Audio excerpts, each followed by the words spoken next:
mahasiswa udah bajunya ya itu aja kan, kemudian bajunya hilang lagi gitu. Kita telusuri siapa kira-kira yang ngambil baju ini gitu kan. Oke guys, assalamualaikum warahmatullahi wabarakatuh. Alhamdulillah kita bersyukur kepada Allah, hari ini kita masih diberikan kesehatan. Hari ini adalah konten pertama kami yang akan membahas terkait tentang antara aku, kamu, dan Alfaunas. Jadi hari ini kita membahas sedikit, bincang-bincang sedikit dengan alumni yang telah mengabdi, yaitu Bang Kaza masa SIP. Kita akan tanya-tanya nih, ada apa antara dia dan Alfaunas. Oke? Baik Bang Kaza, sebelum kita bercerita lebih jauh mengenai kesan dan kisah-kisah selama di Alfaunas, mungkin Bang Kaza bisa menceritakan sedikit tentang Bang Kaza dan juga sejak kapan sih tinggal di Alfaunas? Baik, assalamualaikum warahmatullahi wabarakatuh. Semoga sahabat-sahabat semua senantiasa dijaga Allah SWT. Berbicara tentang Alfaunas sangat panjang ceritanya, namun terlebih dahulu saya memperkenalkan diri saya dulu. Saya Kaza, alumni Visipol Unri HI angkatan 2010. Nah, kalau di Alfaunas ceritanya panjang dan saya pun lama di sana. Mulai dari semester 2 saya sudah mengabdi di Alfaunas dan sampai saya wisuda itu tahun 2014. Jadi mulai saya di Alfaunas itu tahun 2011 ya, tahun 2011 sampai ke 2014, yaitu akhir dari 2014 setelah saya wisuda. Berbicara tentang Alfaunas, disinilah sebuah tempat wadah bagi kami dulu alumni untuk belajar. Kenapa belajar? Karena dulu di masa kami kan media itu tidak seperti sekarang ya.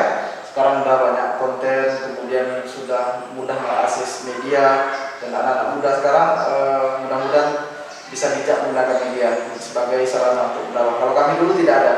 Nah, disinilah proses belajar bagi kami, di mana di Alfaunas dulu para senior kami itu agendanya seperti biasa kita. Kalau kajian-kajian itu tidak ada live ya, kemudian kita mendatangi tempatnya langsung, dari situ proses belajar. Nah, sangat panjang ceritanya. Saya dulu masuk Alfaunas itu karena memang awalnya tertarik dengan beberapa agenda, terutama waktu itu bulan Ramadan. Jadi situ banyak agenda, di mana mulai agenda itikaf sampai dengan menghadiri kajian-kajian. Di situ saya mulai tertarik, wah saya ingin bergabung dan bisa bergabung. Dan waktu itu alhamdulillah punya kesempatan untuk bergabung. Dan disitulah saya belajar. Seperti itu kira-kira itu awal cerita saya masuk Alfaunas. Baik, cukup menarik dari pemaparan awal Abang masuk bisa ke Alfaunas ini. Selanjutnya mungkin Abang bisa menceritakan apa sih kesan ataupun hal yang paling Abang sukai dari Alfaunas? Ya, banyak cerita-cerita menarik sebenarnya saya dapat dari Alfaunas, karena waktu itu kami tinggal hampir berlima dengan senior. Iya, berlima. Artinya ada dua terpisah, dua senior saya tinggal di atas dan kami tiga di bawah. Waktu itu cerita-cerita menarik ya, kesan, kemudian juga kadang keadaan-keadaan gembira gitu, sedih juga ada pernah kami rasakan. Dimana waktu itu bulan suci Ramadan ya, bulan suci Ramadan dulu. Ramadan di Alfaunas itu memang dulu karena Unri masih dibuka untuk umum, jadi penuh dan banyak gitu. Jadi waktu itu Ramadan kita biasa kan seperti biasa, kalau tidak selain Ramadan itu biasanya kita cukup masak sendiri, beli sendiri ya. Pada makanan juga kita menyiap sendiri. Tapi ketika bulan suci Ramadan itu kita udah mulai ganti Bali gitu kan.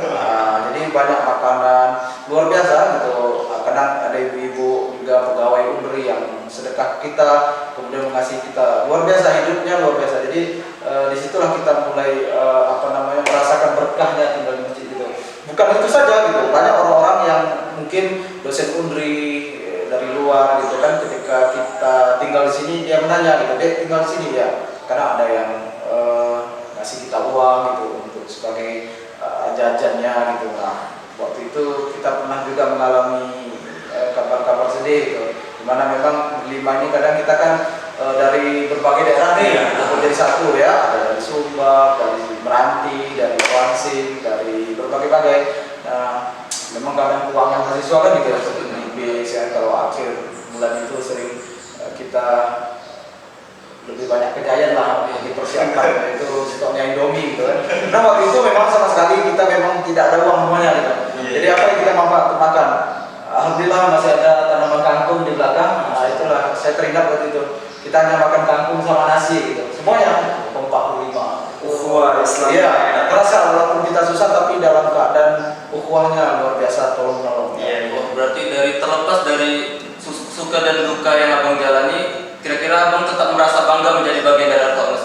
Ya tentu bangga sekali karena kenapa? Disinilah banyak ilmu yang saya dapat. Dulu jujur sebelum ke Arka UNAS itu ilmu agama saya ya biasa-biasa saja dari kampung gitu kan, ngaji pun biasa-biasa saja. Alhamdulillah selama di Arka UNAS saya diajar oleh Imam Besar Arka UNAS Ustaz Tajuddin Al-Hafiz.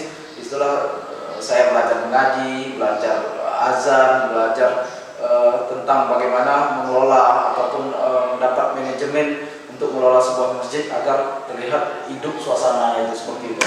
Jadi masjid ini menjadikan sarana tempat belajar ya kan? Iya bang. Kira-kira masjid ini menjadikan suatu wadah untuk kita terus bertumbuh dan berkembang. Yang awalnya tadi abang bilang ngaji biasa-biasa saja, kemudian sudah mulai bisa ngaji bersama Ustaz Tajuddin Nur gitu ya. Berarti secara tidak langsung masjid ini menjadikan sebagai sarana hidayah kita ya. Contohnya seperti saya juga seperti itu, pertama kali hadir ke Masjid Arka UNAS tuh ya. Saya tuh dari masalah yang kelam mungkin ya, kalau misalnya kawan-kawan saya ada yang tahu saya di Medan seperti apa gitu. Maka pertama kali ketika saya hijrah dari Medan ke Pekanbaru, yang paling saya cari adalah masjid. Karena di situ saya yakin ada suatu ketentraman, ketenangan dan sebuah ilmu yang tidak akan bisa kita dapatkan di luar sana gitu. Maka seketika itu anak ini masuk ke masjid, pertama kali ada kajian subuh tuh, anak merasa malu gitu ya. Kalau mau ikut kajian subuh itu anak jauh-jauh ke pintu sana gitu. Malu rasanya kayak kita ini belum pantas untuk belajar agama gitu ya kan. Tapi dengan awal-awal malu-malu itu kemudian saya bertahap maju ke depan dan menjadi satu halaqah dengan Ustaz Tajuddin Nur gitu. Jadi kesimpulan apa? Hidayah ya bang ya gitu ya. Mungkin ada penambahan cerita yang paling unik gitu ketika bersama itu lah, ada atau kisah berantem atau apa gitu ya. Ya mungkin bisa ceritakan kepada kami bang salah satu kisah yang mungkin menarik bagi abang dan berkesan dan tak terlupakan. Nah, sampai berapa tahun ini gitu kan? Paling unik sebenarnya. Ya, sebenarnya panjang ceritanya kan, cuman kita cari beberapa poin cerita yang menarik gitu kan. Dulu pernah kami cerita ini agak menarik ya. Kita biasa karena yang tinggal di kan Ikhwan, jadi kita kan nyuci sendiri di belakang gitu kan. Jadi di belakang itu memang ada jemuran yang kita sediakan, tempat jemuran. Nah, kita nyuci sendiri, kita jemur kan gitu kan. Pagi kita jemur, nanti kita pergi kuliah, dari kuliah kan mau diangkat, kalau udah sore mau diangkat baju. Baju ada semua gitu kan. Padahal gua kita hilang baju semua ya. Ini mahasiswa udah bajunya ya itu aja kan. Kemudian bajunya hilang lagi gitu kan. Nah, banyak bukan baju anak saja gitu, baju setiap hilang. Akhirnya sampailah beberapa hari tidak juga ada lihat baju hilang itu saja penyampaian. Kemudian sampai seminggu kita telusuri siapa kira-kira yang ngambil baju ini gitu kan.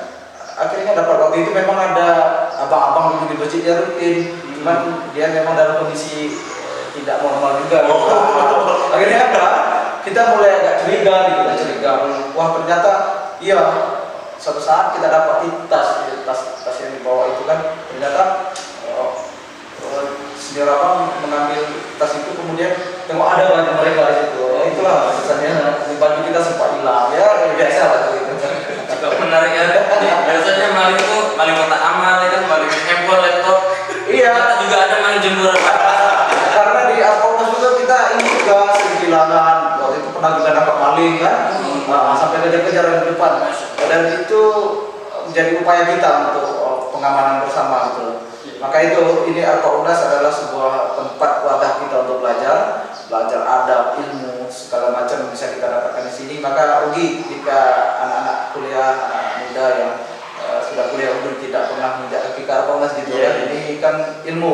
Jadi kuliah itu bukan hanya ilmu di bangku belajar yang kita cari, tapi ilmu di masjid ini sulit untuk kita temui di bangku kuliah gitu kan. Dan ketika kita KKN nanti kemana ada inilah yang dipraktek ke masyarakat karena mereka memang minta agar ada agenda khusus mahasiswa itu bisa ke masjid, bisa azan, bisa ngaji dan bisa menjadi imam itu sebagai. Saya rasa sangat menarik, maka tidak rugi jika Anda bisa melangkah kaki ke Komnas ini. Jadi gunakanlah waktu muda ini untuk optimal, untuk bisa rajin giat belajar dan mencari ilmu sebanyak-banyaknya, ilmu agama dan juga pasti ilmu-ilmu kuliah juga kita berprestasi di bidangnya. Baik, dari cerita Bang tersebut menurut saya sangat inspiratif seperti itu ya, karena memang di mana masjid itu membentuk kita, merubah kita dari yang sebelumnya mungkin berbeda dengan yang sekarang seperti itu. Mungkin yang terakhir Bang, kira-kira apa saran atau harapan untuk Masjid Al-Faus ini ke depannya? Ya, harapan kita tentu masjid ini tumbuh besar dan berkembang ya. Artinya masjid ini baik di bidang program semakin mantap gitu kan. Program-program kajian itu terus hidup ya, dan melebar sampai ke meluaskan ya. Kemudian juga kegiatan-kegiatan mahasiswa juga bisa menjadi inspirasi bagi kampus kita bahwa kita punya masjid yang besar ini.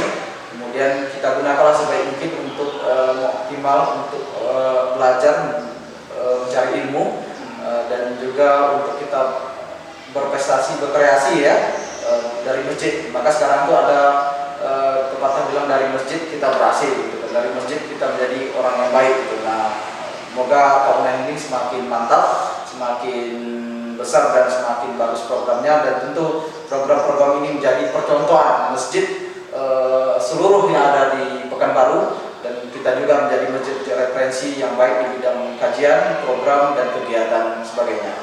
Baik. Terima kasih ya Bang Kaza yang telah menyampaikan tadi antara ada apa dengan aku, kamu dengan Al-Faus.